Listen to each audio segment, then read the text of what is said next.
성부와 성자와 성령의 이름으로 아멘. 하늘에 계신 우리 아버지, 아버지의 이름이 거룩히 빛나시며 아버지의 나라가 오시며 아버지의 뜻이 하늘에서와 같이 땅에서도 이루어지소서. 오늘 저희에게 일용할 양식을 주시고 저희에게 잘못한 일을 저희가 용서하오니 저희 죄를 용서하시고 저희를 유혹에 빠지지 않게 하시고 악에서 구하소서. 아멘. 성부와 성자와 성령의 이름으로 아멘. 네, 평화를 빕니다. 오늘 여러분들과 함께 나눌 주제는 이 기도입니다. 먼저 사진을 보여드리고 이 강의를 시작해보고자 합니다.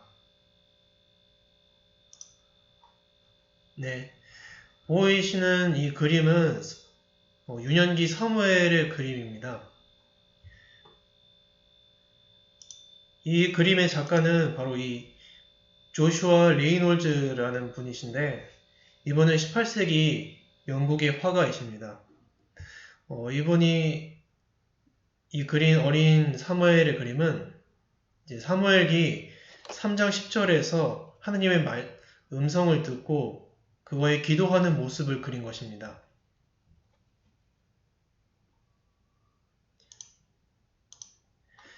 이게 여러분들이 잘 아시는 사무엘 예언자입니다.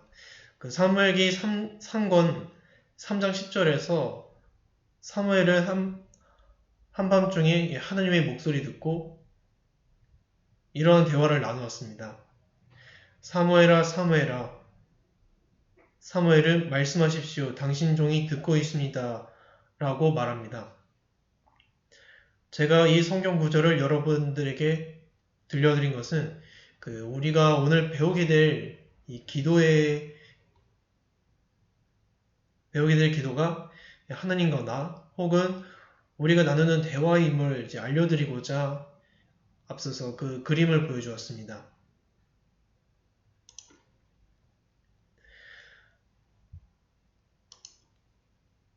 대화는 두 사람이 서로 마주 대화해서 이야기를 주고받는 것이라 할 수 있겠죠. 이야기를 서로 주고받으려면은 내가 되었든 아니면 다른 사람이 되었든 간에 누군가가 먼저 말을 건네야 할 것입니다. 그리고 누군가가 건넨 말을 듣고 이에 대해 답을 주면 이 두 사람 간의 대화가 시작되죠. 사람과 사람 간의 대화처럼 우리와 하느님의 대화도 마찬가지라 생각합니다. 하나님은 매 순간 우리에게 말씀을 하시는데 이 성경을 통해서 아니면 이웃을 통해서 자연을 통해서 또 아니면 사건들을 통해 이야기하고 계십니다. 이렇게 하나님이 어떠한 경로를 통하여 말을 건네면 당연히 그에 대한 대답이 있어야 대화가 이루어지겠죠. 그러므로 기도란 하나님이 말씀하신 바에 대한 우리의 대답 혹은 응답이라 할 수 있습니다. 그리고 이 기도가 우리와 하느님을 서로 연결해주는 다리가 되어줍니다. 그런데 여기서 우리가 한 가지 잊어서 안 될 점이 있는데요. 여러분도 알다시피 친구들과 사소한 문제로 말다툼하는 경우가 있죠. 이럴 때 하느님을 닮은 착한 친구들이라면 내가 먼저 친구에게 용서를 청하고 서로 사과하면 다시 화해를 하게 됩니다. 화해에 이르려면 서로의 이야기를 듣고 이해하고 내 말에 상처받은 그 친구에게 먼저 사과를 해야겠죠. 만약 자신이 받은 상처에 대해서만 이야기한다면은 아마 그 대화는 잘 이루어지지 않을 것입니다. 왜냐하면 서로 자기의 이야기만 하다 보면 화해의 길이 아니라 서로 다투게 되는 그런 결과가 이루어지죠.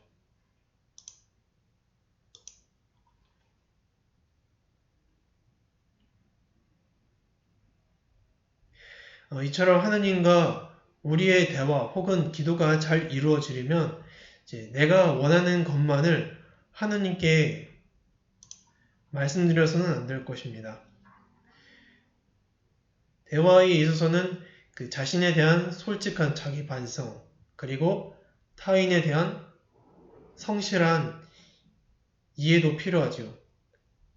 그러기 위해서 내가 하고 싶은 말을 잠시 접어두고 상대방의 말에 귀 기울이는 이 경청의 자세가 또 필요합니다. 사무엘이 하느님의 말씀에 바로 응답할 수 있었던 까닭도 아마 이렇게 하느님 말씀에 귀를 기울였기 때문이라고 저는 생각을 합니다.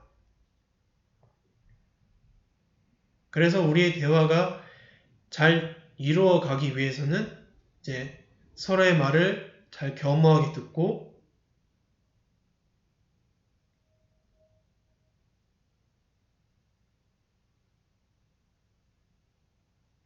듣고 이해하는 자세가 필요합니다. 이런 대화를 나눌수록 성숙한 어른이 되어가듯이 우리도 기도할 때에 하느님이 무엇을 원하고 우리가 어떻게 살아가기를 바라시는지를 알려는 노력이 선행되어야 이 신앙심도 성숙하게 발전할 것입니다.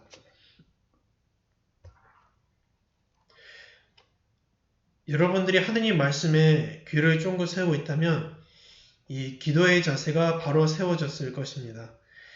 이제 다음 단계로 기도의 내용에 대해 한번 알아봅시다. 두 사람을 대화로서 이어주려면 당연히 무슨 이야기가 있겠죠. 그와 똑같이 기도할 때에도 무슨 내용을 담고 있는지도 중요합니다. 다시 말해서 내가 하느님께 무엇을 이야기할지가 중요하다는 것입니다. 여러분이 앞으로 성경을 보게 되겠죠. 그러면 우리 할머니, 할아버지 되시는 분들을 보통 선조라고 부르듯이 카톨릭 천주교 성당을 다니는 우리 신앙인들한테도 선조가 있습니다. 그런 선조분들이 이야기가 이 성경에 적혀져 있는데 그 선조분들의 기도하는 모습도 담겨져 있습니다. 여기에는 대략 이 기도의 내용에서 여러 가지 내용들이 있겠지만 대략적으로 살펴보자면 네 가지로 살펴볼 수 있습니다. 이게 바로 찬미, 감사, 용서, 청원입니다. 하나님은 당신의 사랑으로 이제 세상을 창조하셨다고 우리 알고 있습니다. 항상 부모님은 자식에게 보다 유익한 것을 주려고 많이 노력하시죠. 맛있는 음식이 있으면 이제 자기 자녀에게 하나 더 주려고 하는 그런 마음들이 있습니다. 여러분들도 부모님이 반찬을 해주실 때 항상 맛있는 반찬이 있으면 부모님이 안 드시고 보통 여러분들에게 더 많이 주시죠. 그런 것처럼 하나님도 우리한테 좋은 것을 많이 주려고 노력하십니다. 그럼 하나님은 이것을 어떻게 주시냐? 성령을 통해서 7가지 선물을 주십니다. 이 7가지 선물이라는 것은 우리가 세상을 살아가면서 우리가 더 기쁘게 이 세상을 살아가고 하느님을 찬미하고 하느님께 나아갈 수 있도록 힘을 주신다는 것입니다. 그 힘을 교회에서는 이제 선물처럼 내려진다 해서 이걸 성령을 통해서 내려진다 해서 성령 칠은이라고 이야기하는데요. 그 성령 칠은 가운데 하나가 하느님께 대한 경외심이 있습니다. 이 경외심이 어려울 거예요. 쉽게 말하면은 부모님에 대한 공경이라 생각하시면 됩니다. 부모님에 대한 공경은 곧 부모님을 향한 이 자식들의 사랑이라 할 수 있겠죠. 마찬가지로 하나님은 자기 자녀들이 당신을 사랑할 수 있게 사랑할 수 있는 마음을 선물로 주신다는 것입니다.